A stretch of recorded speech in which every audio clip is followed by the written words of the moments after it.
इससे पहले मैं आप लोगों को बताऊं कि डोमिनिक वर्सेस ओबा फेमी के मैच में क्या हुआ। आइए जानते हैं कि रॉ में क्या क्या हुआ है। रॉ की शुरुआत की रोमन रेंस और ब्लड लाइन ने। सबसे पहले रोमन रेंस ने तारीफ की जे उसोस की। ये कहा कि Jey Usos king of the ring tournament के लिए आगे बढ़ चुके हैं और वो किंग ऑफ द रिंग जरूर बनेंगे। और उसके बाद रोमन रेंस ने तारीफ की जिमी उसोस की कि अगर जिमी नहीं होते तो जेक नहीं होते, और अगर जिमी नहीं होते तो ब्लड लाइन भी नहीं बनती, ट्राइबल चीफ भी नहीं होते। और उसके बाद बारी आई जेकब फाटू की। जे ने रोमन रेंस से कहा कि इसे सबक सिखाओ, ये हमारी बातें नहीं मानता। तब रोमन रेंस ने जेकब फाटू से पूछा कि क्या तुम द उसोस की बातें नहीं सुनते, क्या तुम उन्हें एक्नॉलेज नहीं करते। तब जेकब ने रोमन रेंस को बताया कि वो सिर्फ एक इंसान को एक्नॉलेज करते हैं और वो है रोमन रेंस, उसके अलावा कोई भी नहीं। रोमन रेंस को ये बात बहुत पसंद आई और रोमन रेंस ने एक उला फाला मंगवाया और जेकब से ये कहा कि तुमने हमेशा ये कहा है कि तुम कभी ब्लड लाइन का हिस्सा नहीं रहे हो। तुम्हें पता है मैं ये सुनते हुए आ रहा हूँ कि ब्लड लाइन रीयूनाइट हो रही है,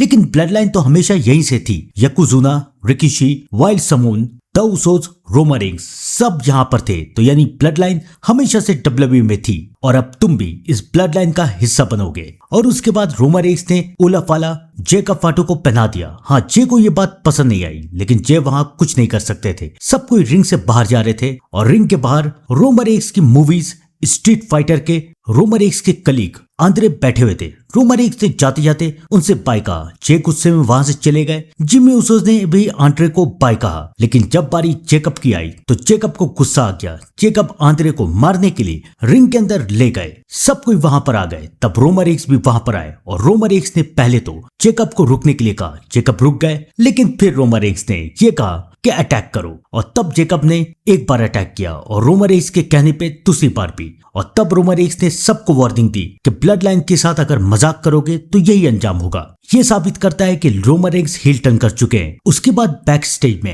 एले नाइट ने एडम पियर्स से पूछा कि क्या तुमने स्मैकडाउन देखा? तुमने देखा ना, फिर मैं ब्लड लाइन की वजह से हार गया। मैंने जो कहा था वैसे ही हुआ।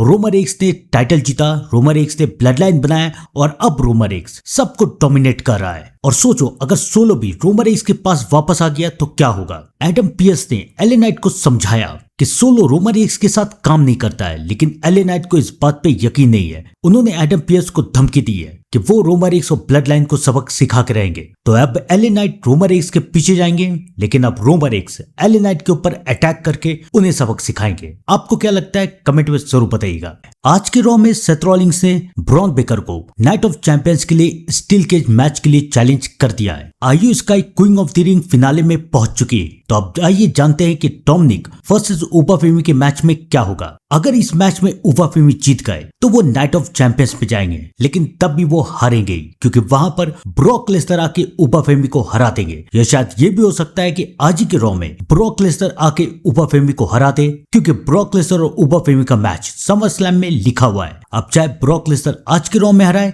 या नाइट ऑफ चैंपियंस में, ओबा फेमी किंग नहीं बनने वाले। आपको क्या लगता है कमेंट में जरूर बताइएगा।